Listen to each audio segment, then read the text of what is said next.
Sa mga madalas namang sumakay ng MRT, maaari nyo nang silipin ang haba ng pila sa mga istasyon ng tren sa pamamagitan ng online CCTV. Narito po ang report. Hindi na raw kailangang makarating muna sa mismong istasyon ng MRT bago masilayan kung gaano kahabang pila ang kailangan bunuin.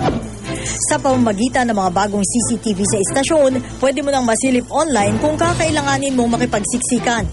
Mag-log on lang sa www.dotcmrt3.gov.ph. Piliin lang ang option na CCTV at mapapanood na ang video stream mula sa 13 MRT station.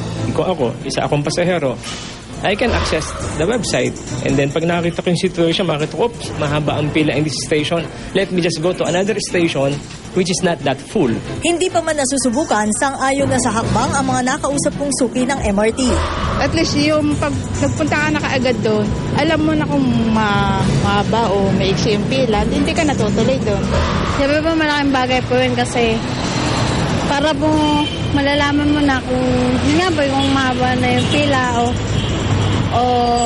hindi pa. Gamit ang mga CCTV, madali ring makikita ng pamunuan ng MRT kung anong mga istasyon ang punuan na at kailangang mapadalhan agad ng tren. And then we can decide to send a skipping train and this train can go direct to Quezon Avenue Station.